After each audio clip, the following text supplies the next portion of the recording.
কয়টা জান্নাতের দরজা? জাহান্নামের দরজা কয়টা? জাহান্নামের দরজা 7টা, জান্নাতের দরজা 8টা। তাহলে আপনারা কি সবাই জান্নাতে যাবেন? একটু হাত করে দেখান, সবাই জান্নাতে যাবেন? নারায়ে তাকবীর, লিল্লাহি তাকবীর। আল্লাহ আপনাকে দেখেন আপনারা বান্দারা জান্নাতে যাওয়ার জন্য 2টা হাত টান টান করে দিয়েছে। আল্লাহ সকলকে জান্নাতবাসী হিসেবে কবুল করলেন। জোরে বলুন আমিন।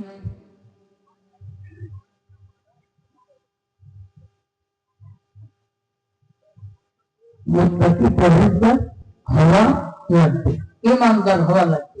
ঈমানদার হতে গেলে কি করা লাগবে? একটু মন দিয়ে শোনেন গো বাজান।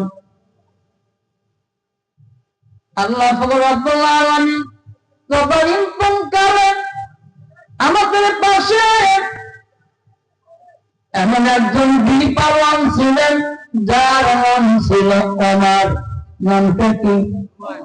ওমর। খাব্বাবের বেটা ওমর, উনি ছিলেন আবু জেহেলের ডান হাত। কার ডান হাত? বাংলাদেশে আবু জেহেলের গোষ্ঠী এখনো আছে কি নাই? ওই দিকে যাব না। এই আবু জেহেলের ডান হাত খাব্বাবের বেটা ওমর। আবু জেহেল, আবু সুফিয়ান, উতবা, সাইবা এমবার মাশওয়ারা করতে শুরু করলেন। সেই মাশওয়ারার মধ্যে দিয়া আলোচনা হলো আব্দুল্লাহর বেটা মুহাম্মদের গর্দানকে আনতে পারবে। আব্দুল্লাহর বেটা মুহাম্মদের গর্দান যেই ব্যক্তি আনতে পারবে, ওই ব্যক্তিকে 100 স্বর্ণ মুদ্রা পুরস্কার দেওয়া হবে। শুধু তাই বলে ক্ষান্ত করলাম না। এরপরে আবু জেহেল বয়ান করলেন 100 গর্ভবতী উটনীকে দান করে দেওয়া হবে।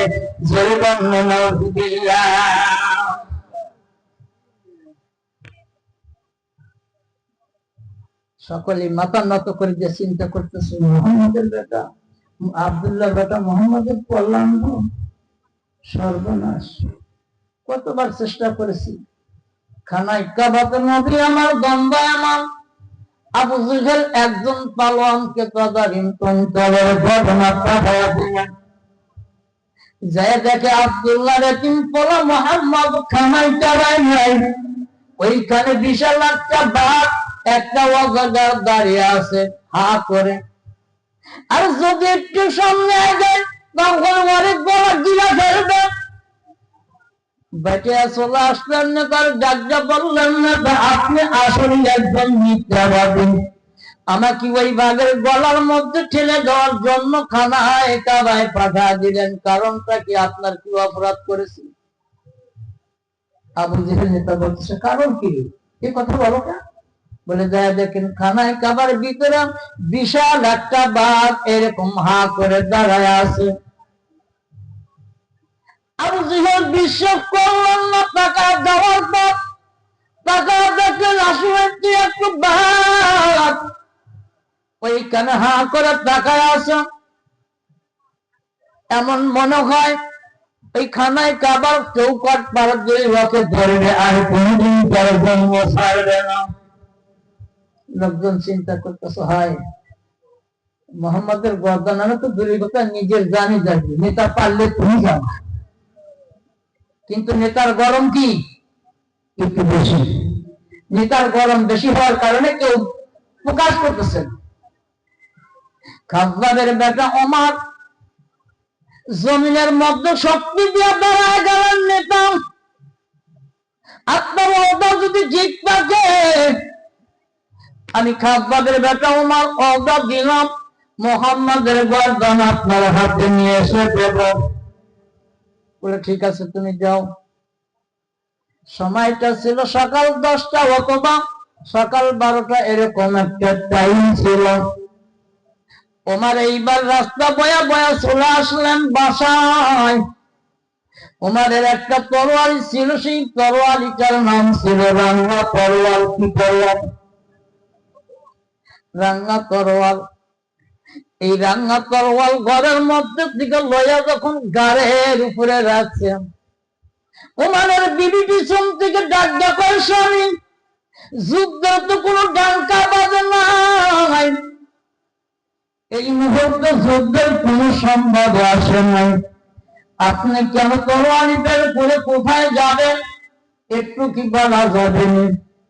ওমার পিছন দিকে গাল ঘুরাইয়া বিবির দিকে চোখ রান্না করে তাকায়া বললাম, বিবি আর একটা বার যদি প্রশ্ন করো, আর একটা বার যদি আমার রাস্তায় বাধা প্রদান করো, তাহলে মুহাম্মাদের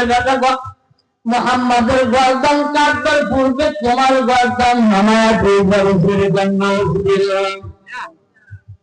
এই মেয়েটা তখন চিন্তা করলেন, মুহাম্মাদের বেটা মুহাম্মদকে, আব্দুল্লাহর বেটা মুহাম্মদকে আমি কি কোনদিন দেখি নাই। ওমর যখন ঘর থেকে বের হয়ে যায়, ওমরের স্ত্রী পাশের বাড়ি যায় জিজ্ঞাসা করলেন, বলবে আব্দুল্লাহর বেটা মুহাম্মদকে তুমি কি দেখছো নি? আব্দুল্লাহর বেটা মুহাম্মদকে তুমি কি চেনো নি? পাশের বাড়ির মিয়া বলতেছে, বোন তুমি তারে দিয়ে কি করবা বলে? তোমার ভাইজান সেই মুহাম্মদের গর্দান কাটবার জন্য তরবারি নিয়ে বের হয়ে যায়। এই মেয়েটা ঠাস করে জমিনের মধ্যে পড়ে যা বলতেছে, সর্বনষ্ট হবে কি? মক্কার জমিন থেকে দ্বীন ইসলাম চলে যাবে, মদিনার জমিন থেকে কি কোরআনের পাতি আজকে শেষ হয়ে যাবে। এই মেয়েটা যখন ইসলাম গ্রহণ করে নাই, মুসলমান হয় নাই, মুসলিম মুসলমানের দ্বারেই দেয় নাই, অথচ অন্য কিছু জানে না, দুইটা হাত আসমানের দিকে তুলে দিয়ে বলে,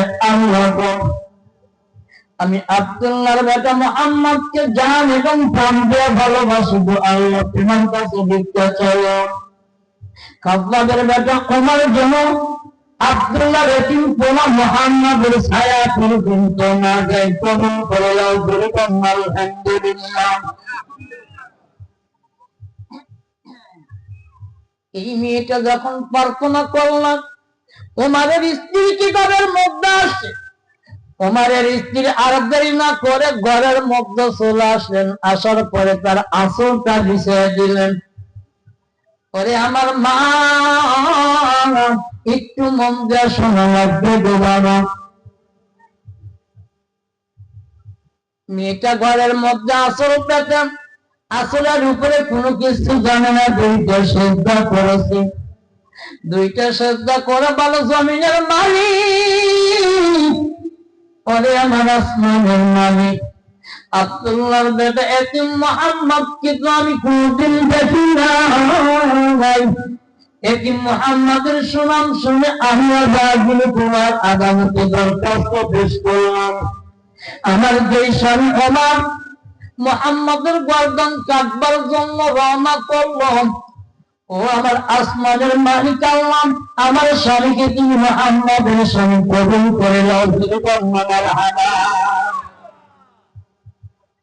একটা কাফের স্বামীর জন্য তার স্ত্রী দোয়া করলেন মালিকের কাছে, আর আমাদের বর্তমানে মুসলমানের স্ত্রী যদি একটু কম বেশি হয়, সব বনেশে মরে না। কি করেন মা বোনেরা, কয়েন সর্বনাশে মরে না। আরে সর্বনাশে মরলে তুই যে দিতে যাবো, তো কেমন